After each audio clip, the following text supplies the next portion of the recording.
When I was growing up in the East End, if you were black and working class, your career expectations were pretty limited. I look around today and what do I find?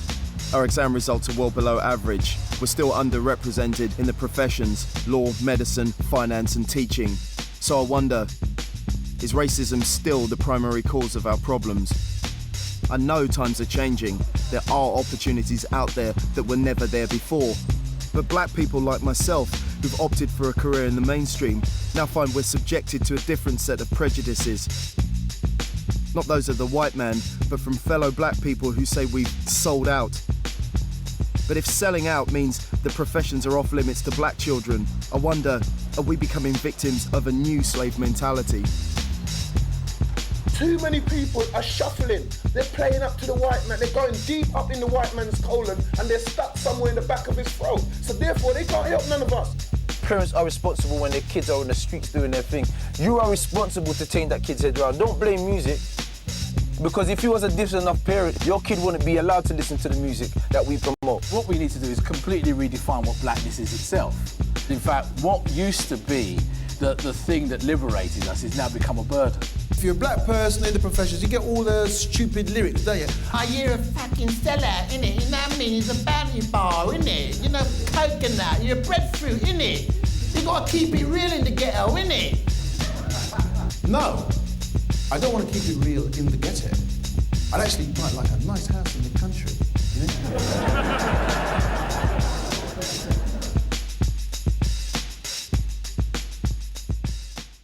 Genesis 91.6, you're in tune to the People's Talk Show. My name is Dr. X. Good afternoon, sir. Good afternoon. This is Andy, man. How you doing, Doctor? Andy, I'll say still, you know, say.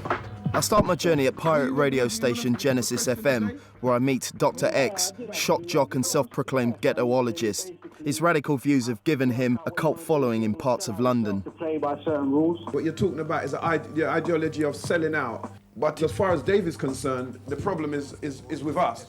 You mentioned a word there that comes up time and time again, and I wanted to get your definition of it, right? Sellout, right? What is a sellout? What a sellout is in the black community is people who had something from the black community and then they gave it up and become this other person.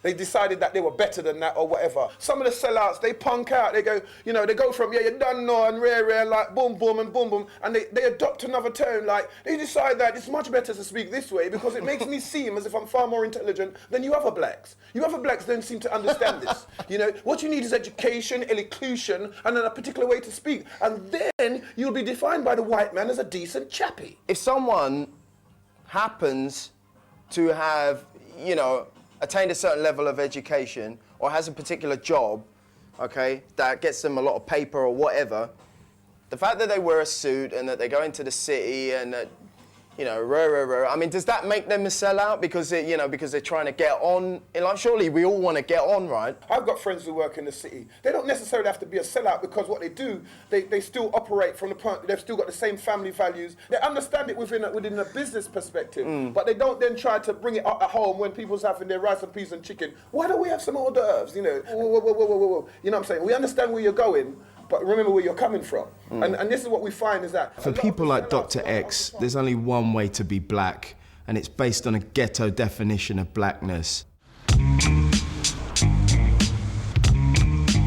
I spent 10 years of my life consumed by that same ghetto mentality, and I didn't escape that shit to be told that I'm a sellout just because I've exchanged hanging out on a street corner for a career. But what really worries me is that too many young black men are labouring under this same suffocating mentality.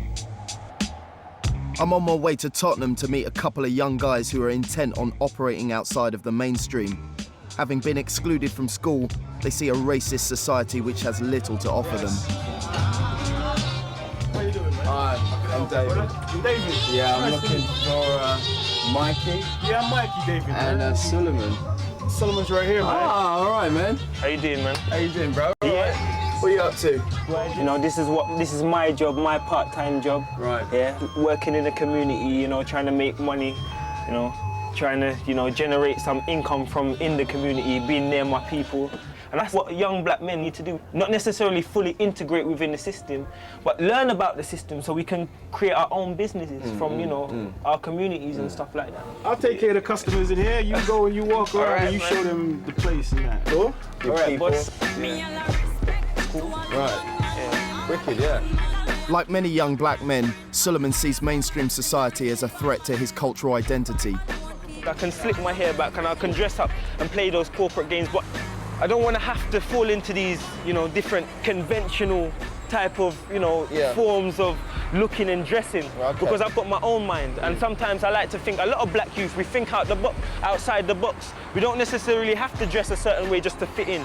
If that's what I have to do in order to fit into this society, it means that I can't be accepted into this society, you know, being myself. I want to be able to dress the way I want to dress. I want to be able to, you know, express myself without being called aggressive.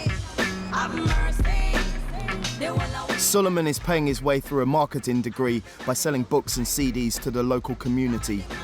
The way that we make money is unorthodox, and we like to make money like this because it's different from the norm. And, you know, sometimes we can generate like £200 within, you know, 2 hours, especially within the evening. You could just help me turn this over. Yeah, sure. Why do you have a need then to make money unconventionally? Yeah, right? because the thing is, a lot of people don't understand it. They just see us on the road and they think, bruh, you know, these people are, you know, outside of the system. You know, they may see it as a bit rebellious, but that's what we are. I'm a youth, I'm a young person. And I've always been, you know, at odds with the system. I've been expelled quite a few times. Before, you know, I went to university and stuff like that. You know, I've been expelled quite a few times and stuff like that. Why'd you get expelled? Well, no, the teachers and stuff, me and them can't agree. You know what I'm saying? This is the second. Suleiman's an intelligent and intriguing guy. I'm surprised he sells CDs on a street corner. I want to find out more about him and his background. He invites me to meet his A mum. lot of soup in here, innit? Yeah, that's nice. Do you think that teachers don't really know how to relate? Some of them don't. They see them. They have all these stereotypes and connotations about they're big, they're aggressive, you know, they're West Indian, they're Caribbean, you know what I mean? They're at the bottom of the pile. They don't encourage them, you know. Why can't teachers get with that though? Because they have the authority. Because basically the cultures are different, yeah?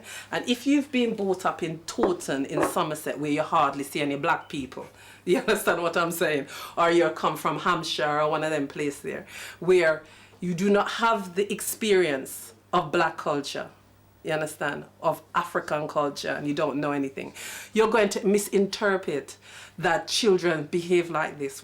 And some teachers don't want to challenge that because they feel, oh my God, they're gonna do this to me, oh my God. So if you walk into a classroom or you walk into a school and you fear the children them, you understand? I have a problem with that. I don't want to go down the predictable route of saying I was stereotyping my teachers, but it got a little bit stressful. In the geography lesson, there would be an issue about a tropical region. It was hey, Felix, you should know this.